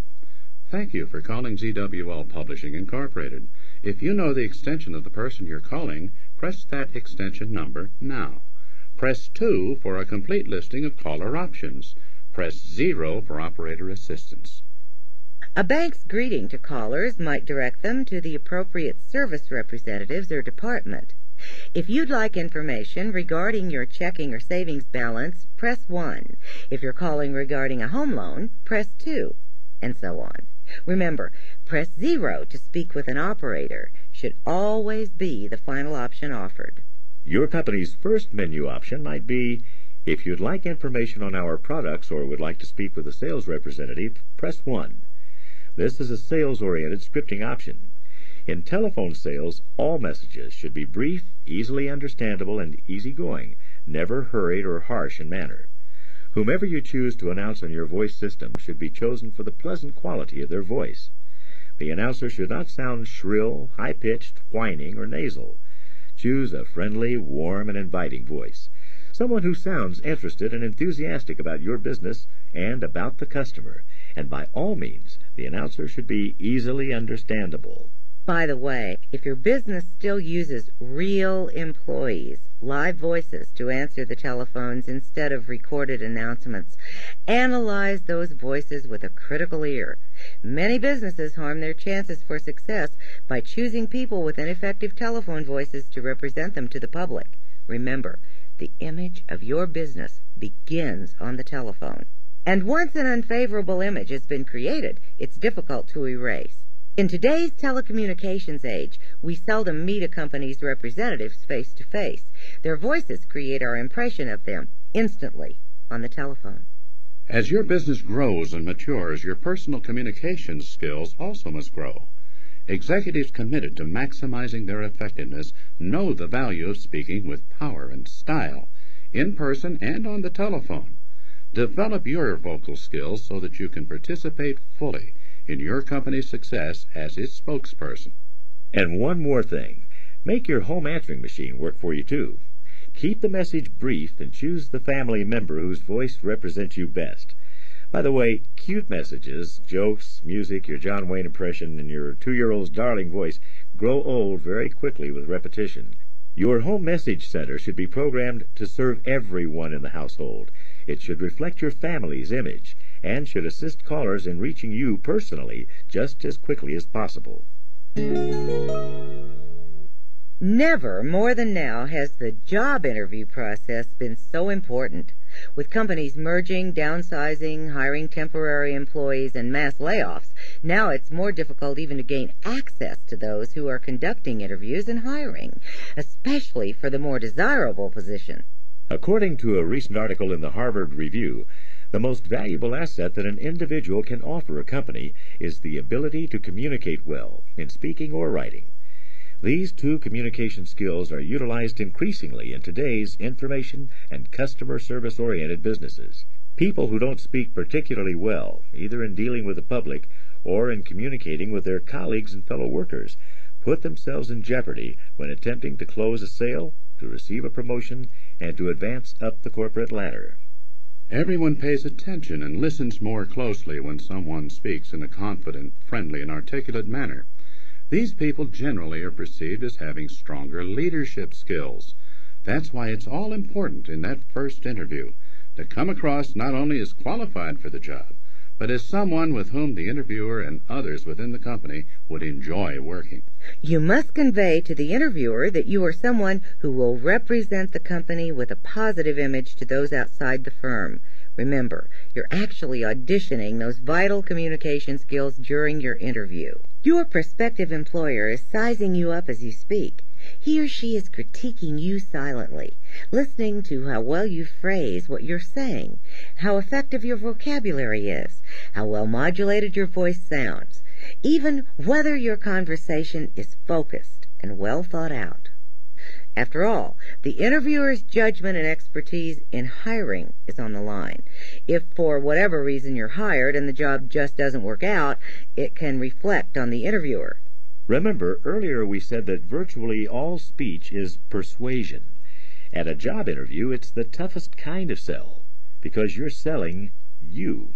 Therefore, you must be sure that while you recount why you should be hired, the benefits you can bring to the company, your manner of speech doesn't detract from the content of what you're saying. Speech deficiencies can hurt your cause just as much as visual distractions, such as inappropriate wardrobe, a nonconformist hairstyle, too much jewelry, or poor personal grooming. If the person interviewing you is put off by what you say and how you say it, the odds of being hired are reduced considerably. On the other hand, if you can exude a quiet confidence and diplomatically yet firmly express the attributes and experience which you can bring to the company, it's much more likely that your interviewer won't want to let you get away and perhaps find a position with a competitor. It all depends on how well and comfortably you are able to communicate with a prospective employer. And don't overlook doing your homework before you go in for your interview. If you know someone who already works for the company, try to find out some background on its history and its key management personnel. Larger companies often may be researched at your local public library or through various trade publications. Find out how you might best fit in with the organization. Be able to intelligently discuss the company's operation and needs. Take advantage of your professional networking contacts who might have knowledge of the company or know someone in management who can refer you directly rather than having to apply through the personnel or human resources departments. And have a professional, flawless resume prepared which accents your potential value to the company.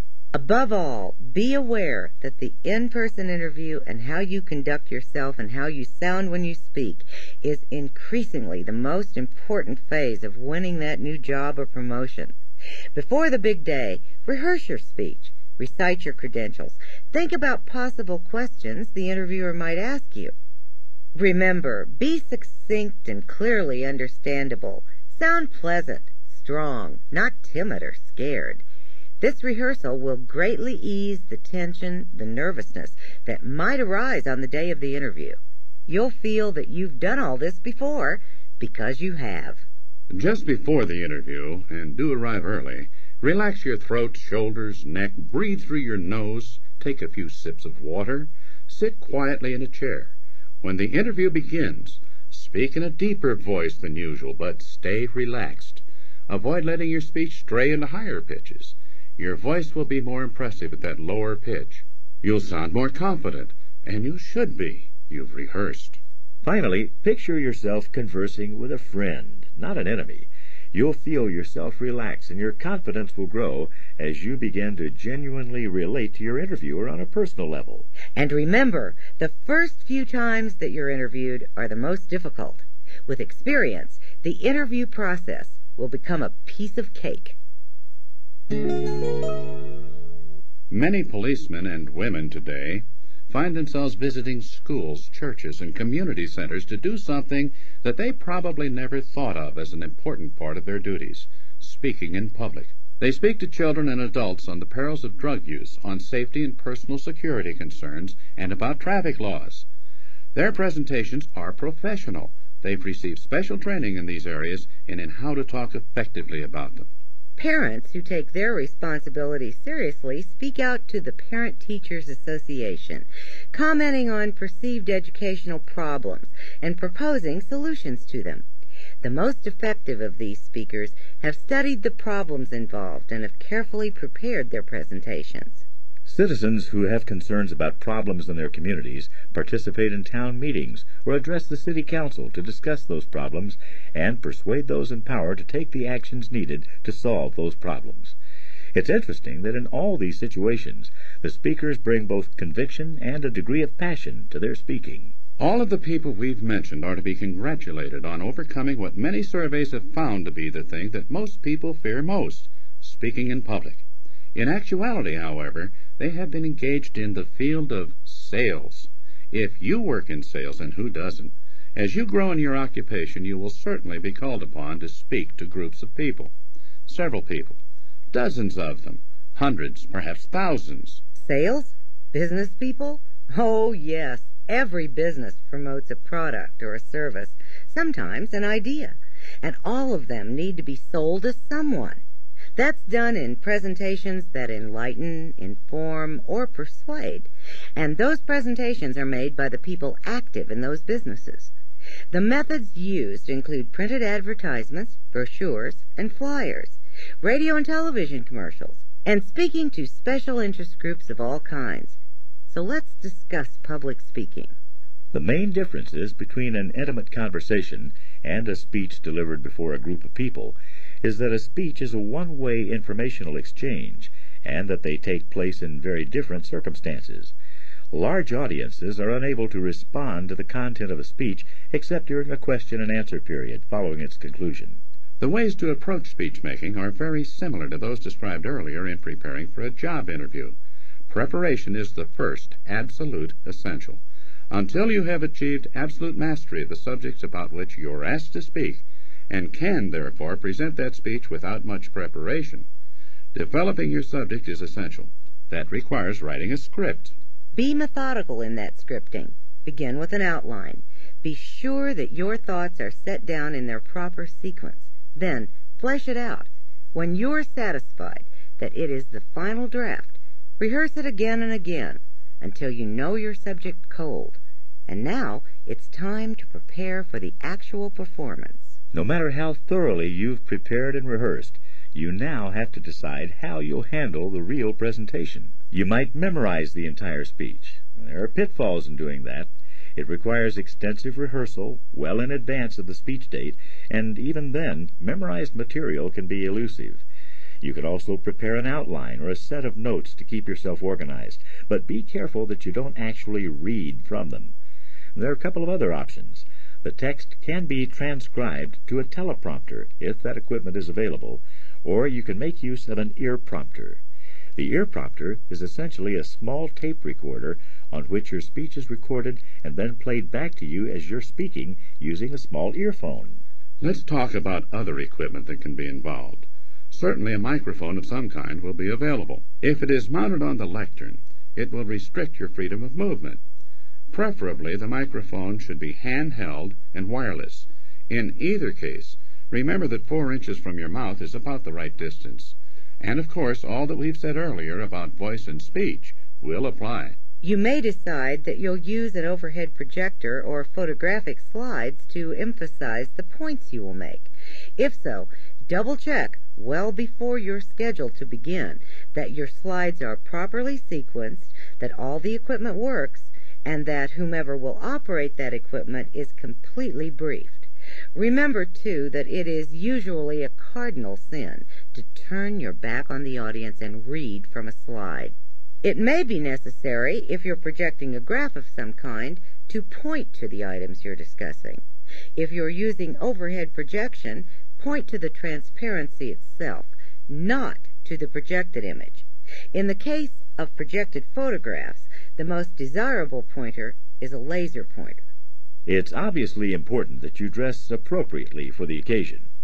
That might be shirt sleeves or full formal wear, perhaps normal business clothes, but whatever the type of clothing indicated, be sure that it's comfortable. Static-causing fabrics and clinking earrings may irritate both you and the microphone, and tight collars can strangle the voice.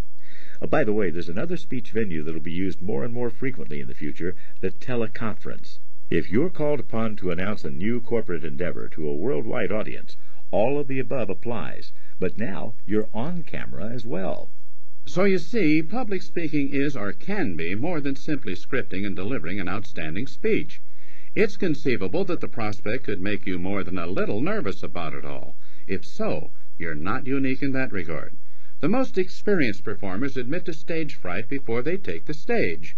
Just use the relaxation techniques we spoke of earlier to ease the tension, and once you're fully in action, don't be surprised to find that you're enjoying yourself. Finally, it's important that you involve your audience. Be sure to make frequent eye contact with all sections of the audience. Smile and enjoy yourself, and your listeners will enjoy themselves too when your remarks have been completed, depending upon the rules in effect and the time remaining to you. And, by the way, it's very unprofessional to exceed your allotted time. You may open the floor to questions. While they may not come, be prepared to deal with challenging or hostile questions. Rely on your knowledge of the subject. Don't evade or equivocate. And if you don't know, say so, and promise to get back with the answer. Above all, keep your poise and be friendly and helpful. Microphone tips. Here are a few pointers on using microphones. Many people feel anxious when asked to speak with a mic, but perhaps with more knowledge you'll start thinking of microphones as a speaker's best friend. They can be, you know.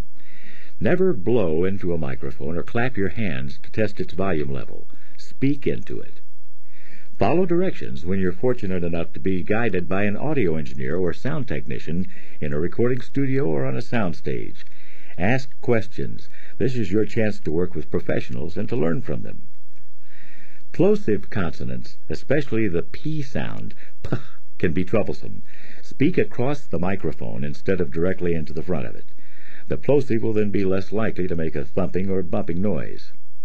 And remember, everything is amplified over a mic. Clanking jewelry, the rustle of clothing, shuffling papers. Unless you've worked with a handheld mic previously, it's best to leave the mic on its stand. Observe the 4-inch rule. Most mics pick up sounds best when the sound source is about 4 inches away. You may use a boom mic, a lavalier mic, a desktop mic, or a clip-on mic during videotaping or filming sessions. The sound technician will explain the mic's positioning and its use. And it's wise to wear a belt and a shirt or a jacket with lapels. You should wear clothing that lends itself to clips and cords. Finally, practice using a microphone as often as you can. It's an essential tool of the communications age. The top 10 vocal sins. 1. Mumbling. Use the articulatory organs to shape those sounds of speech. 2. Incorrect verb tenses. Do you need a brush-up in grammar? Perhaps English is a second or a foreign language, or it's been a number of years since you were in school. Take a refresher course. 3. Lack of fullness or vocal resonance. You want to achieve a full, rich vocal sound. 4. Inadequate vocabulary or mispronouncing words. A dictionary should be your best friend. 5. An accent or a dialect if you're difficult for others to understand. 6. Lack of inflection, the rising and the falling of the pitch of the voice. You want to speak with emotion and expression. 7. Volume that is either too loud or too quiet. Suit the volume to the situation and the setting. 8. Inadequate special speech skills, such as the ability to speak well in public. 9. An overly nasal tone of voice. You may be perceived as a complainer, lazy, undependable, even untruthful. And 10. Failing to teach your children and grandchildren the value of proper speech. Great stories give us metaphors, meaning that flashes upon the mind like shooting stars. A love of the spoken word develops, sometimes fast, sometimes slowly, with a conscious personal effort. As we read great literature, as we get to know how beautiful the spoken word can be, as it lovingly drips from the pen of great writers. The language of great writers and playwrights and poets enables us to question life. It illuminates what we cannot always put into words. The passage through life is described for us by wordsmiths, lovers of language, with an insight that exceeds our own. I remember when I first read the opening passage of the great novel David Copperfield. To begin my life with the beginning of my life, I record that I was born on a Friday at 12 o'clock at night. It was remarked that the clock began to strike.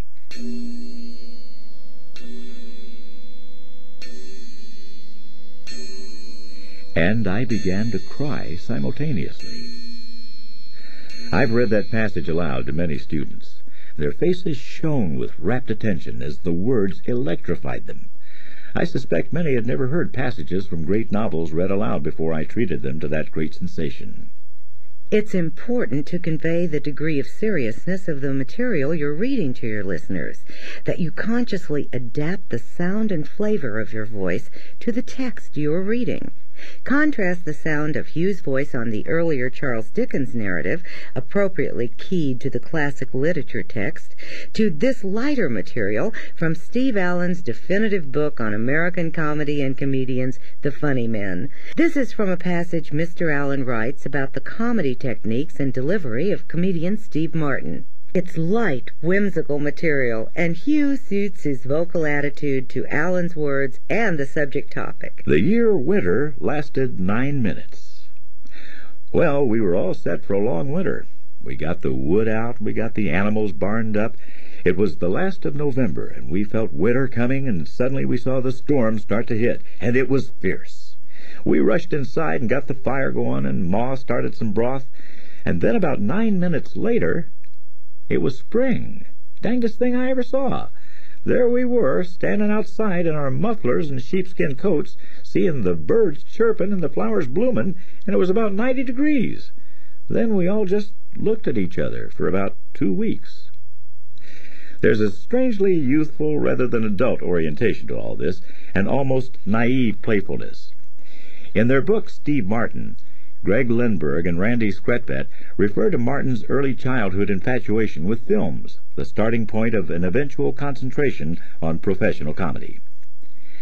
They write, as much as he loved action and adventure films, Steve would soon develop an even greater love for comedians.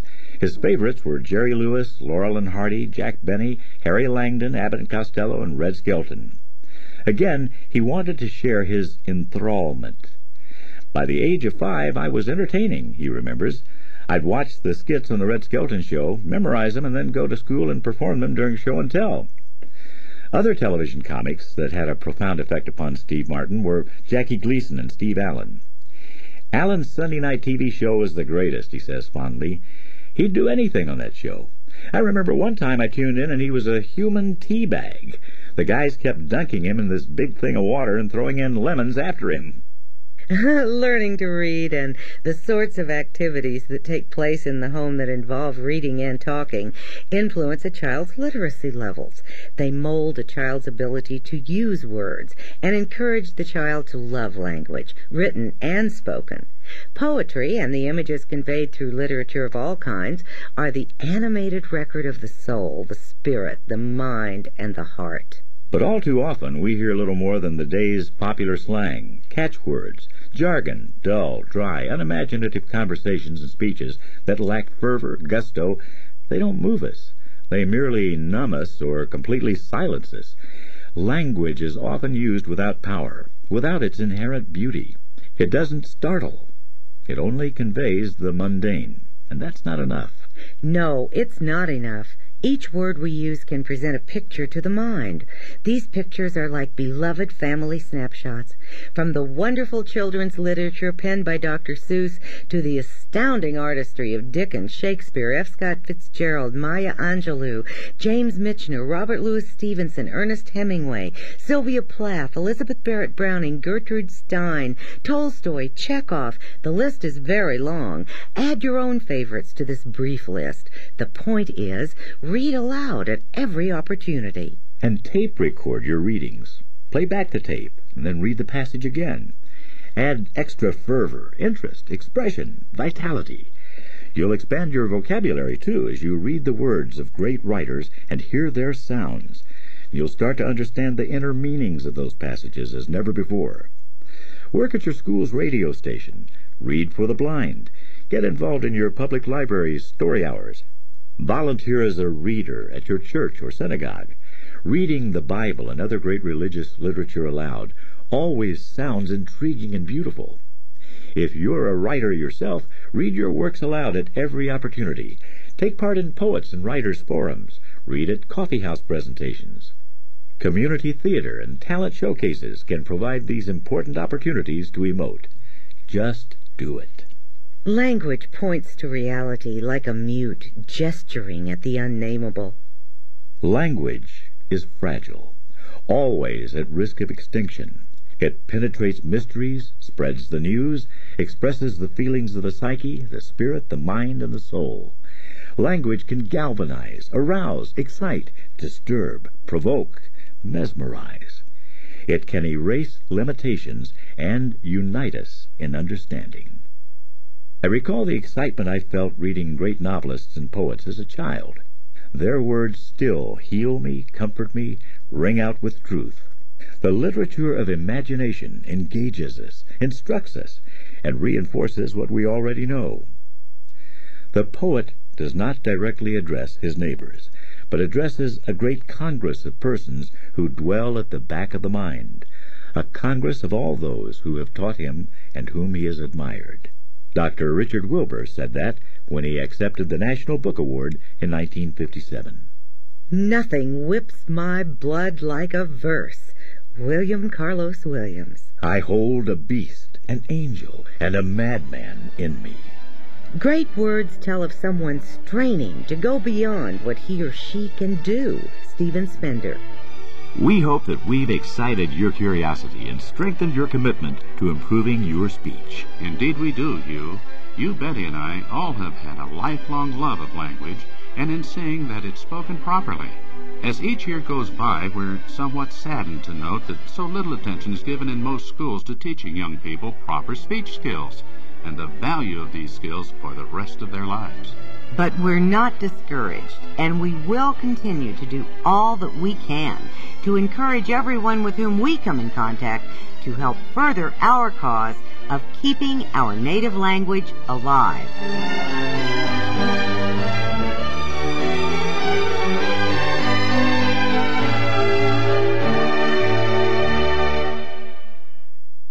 All material copyright 1996 by ZWL Publishing Incorporated. All rights reserved.